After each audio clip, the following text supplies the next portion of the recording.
As I said the last time in my video, that I'll be sharing my Commonwealth experience, the journey of becoming a Commonwealth scholar, how it all started, and the process, and what I did, and the challenges I encountered along the way, and how I was able to to scale through at the end of the day.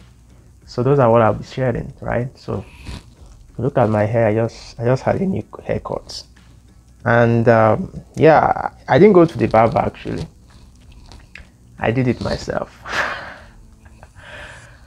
Oh God. So yeah, I'm self barber now. The pandemic taught me to learn how to barb. So when I came to US here, I would say just the pandemic anyway, but yeah, pandemic was part of it because people are being careful on how they move around, and you want to barb, you need to book an appointment, and then you have to pay good sum of money. I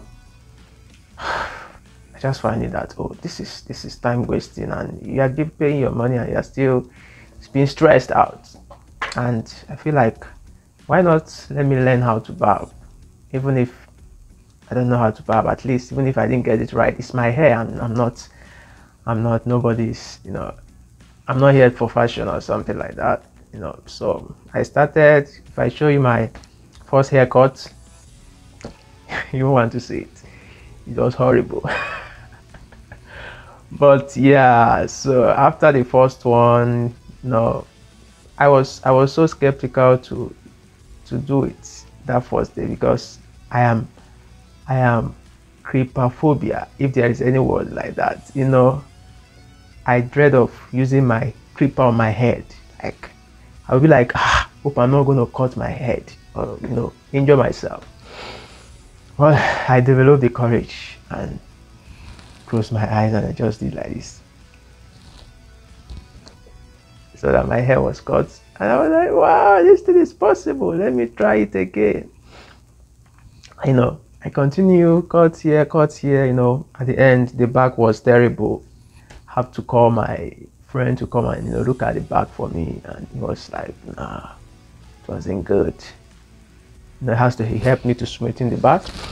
But after that day, I got a mirror, small one. I used to see the back while I'm cutting it. And yeah, since that day I've been improving, and yeah, you see.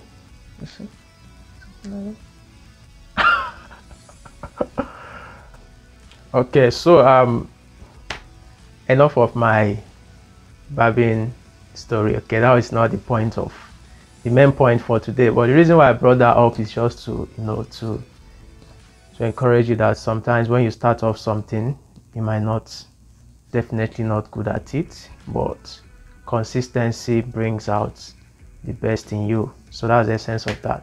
So today I'll be talking about my Commonwealth journey, as I said, and basically what I will be focusing on today is my my undergrad, the end of my undergrad, my service year, and my application for Commonwealth scholarship, what happened before that period. All right, so and I will close by telling you how I got to win the scholarship, and a lot of things that happen in between. Sometimes people don't see the challenges, they see the result, and result is key actually. So sometimes people don't share the challenges they pass through the process, but once the result is out, a lot of other people will think that, oh, it was quite easy, it comes so cheap.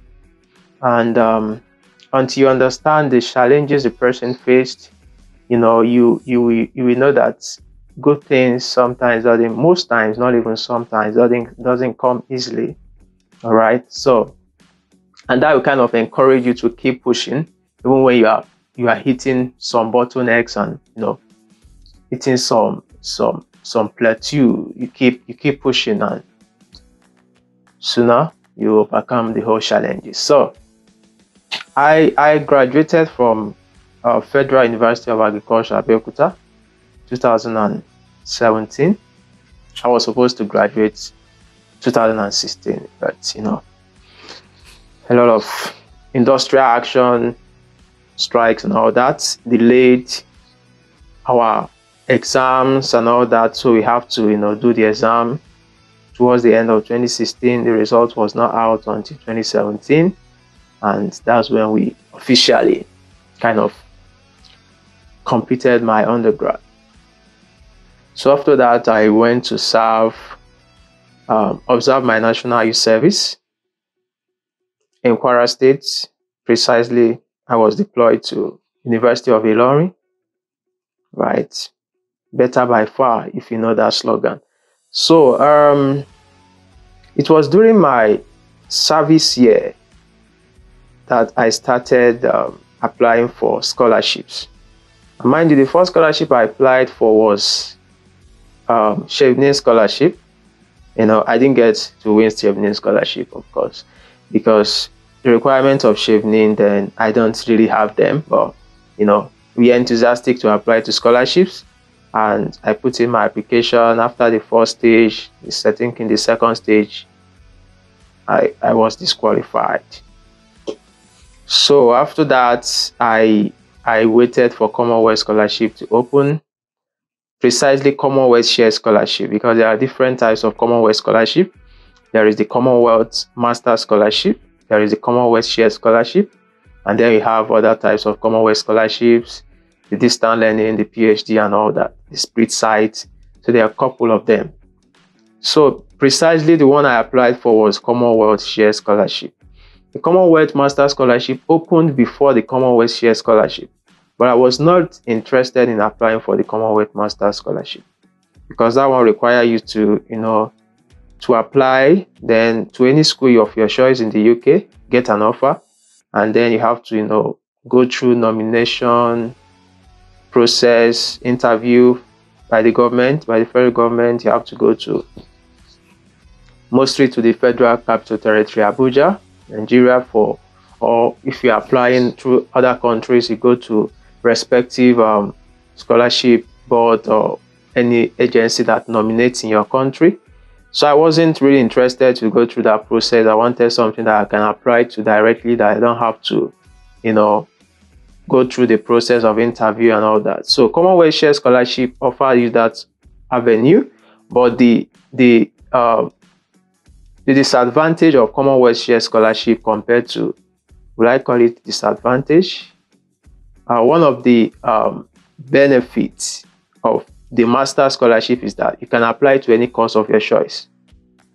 But for Commonwealth Share Scholarship, you have to apply to specified courses and to specified universities. So you are limited to choice, right? You are limited to certain courses and certain schools.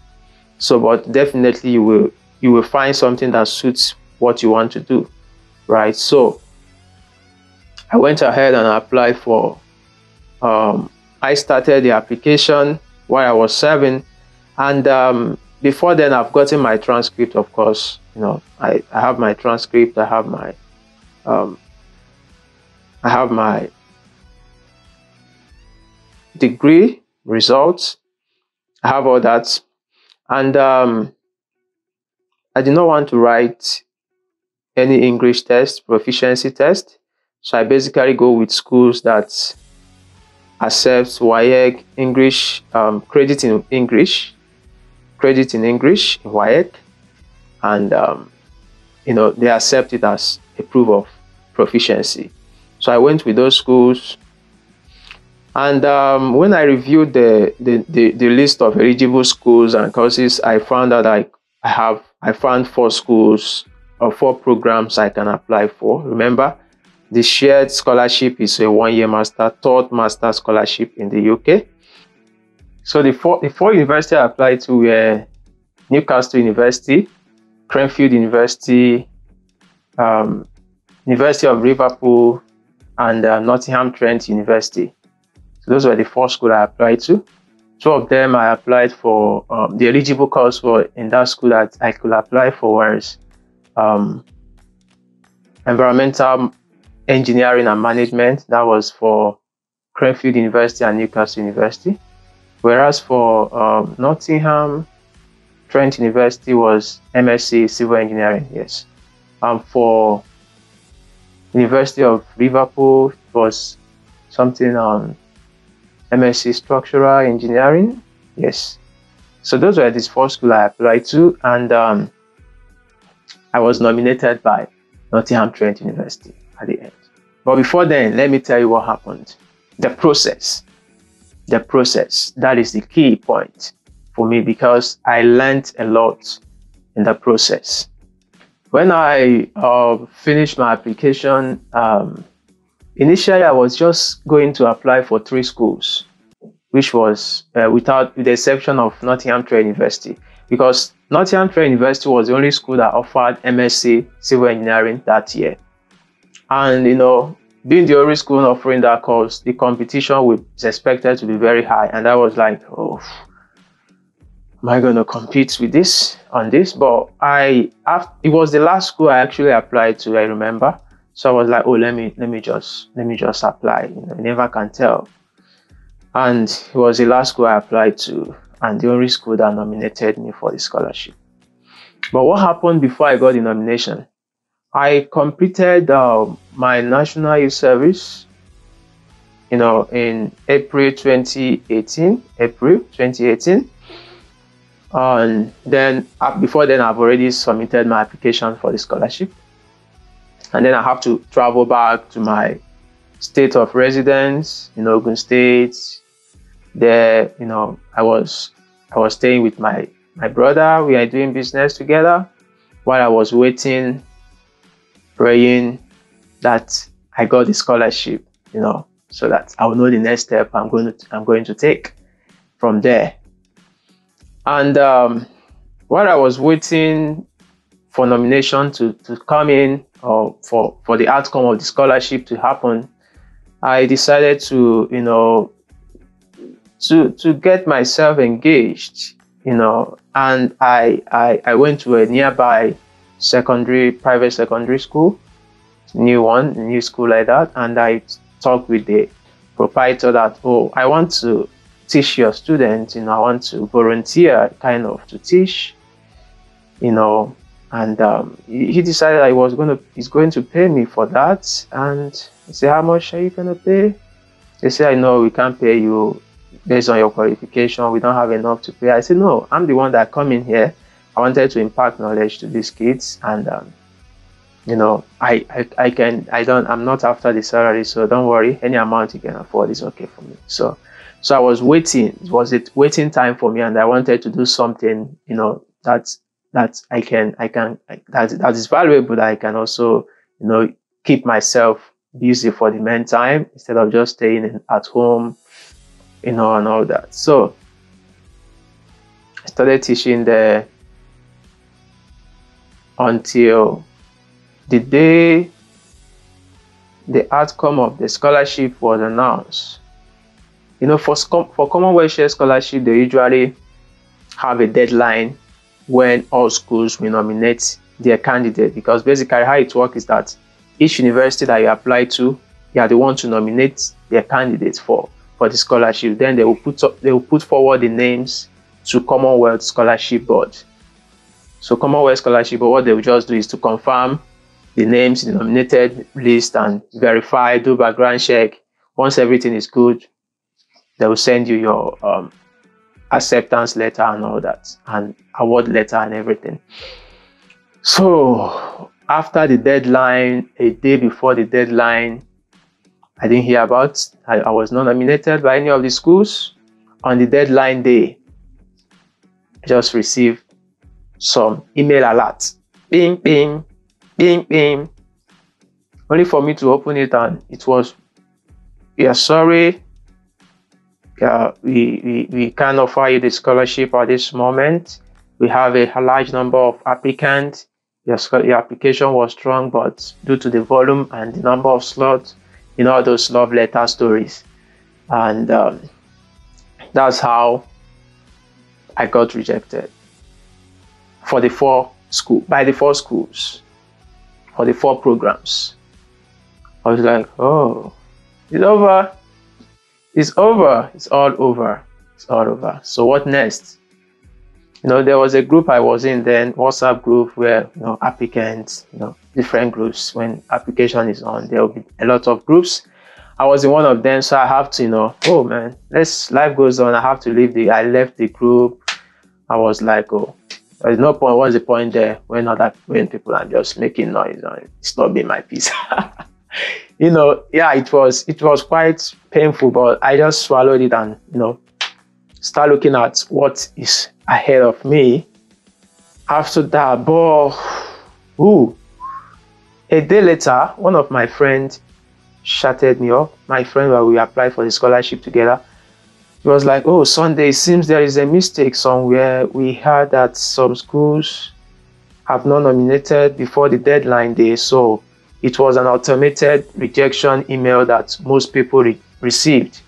The system has been automated to send rejection email after the deadline to people that have not been nominated. And so, well, it's okay. Let's see. And, 2 days later, I got an email from Nottingham Trent University saying that, congratulations, you have been nominated for one of the available scholarships in our school. Please, if you receive a previous email stating otherwise, please ignore this. Ignore this. I was confused. I don't know which one to ignore. I was like, ignore this one or the previous one. So I couldn't comprehend the English at that point. I have to screenshot it, send it to my friend. I say, please, what's the meaning of this email? I was, oh, Sunday, congratulations, you have been nominated for this. I was like, are you kidding me? Like, seriously? I can't imagine it. That morning, I was just ironing my shirt, preparing to go to work, to teach. And I can't explain the joy I felt that morning. I was like, wow. I have to reply the person that sent the email to me that I can't understand. I didn't understand this email. Can you explain further? It was like, yes, you have been nominated for the scholarship. So that's how the whole story turned around from rejection to nomination. So that is my start of my Commonwealth journey. And every other thing that happened next, I will be discussing that in subsequent videos. But yes, Nottingham Trent University nominated me for Commonwealth Scholarship, and that was a big turning point for me. So I'll be talking about the application process, because it's a lot of essays you need to write, and if you're not careful, it can be discouraging, to be honest. It can be discouraging. But it is something that is worth doing. And there is a saying that whatever is worth doing at all, what's worth doing well, right? So, I believe you gain something from this video, and if you have, subscribe so that you will be able to get updates whenever I release subsequent videos.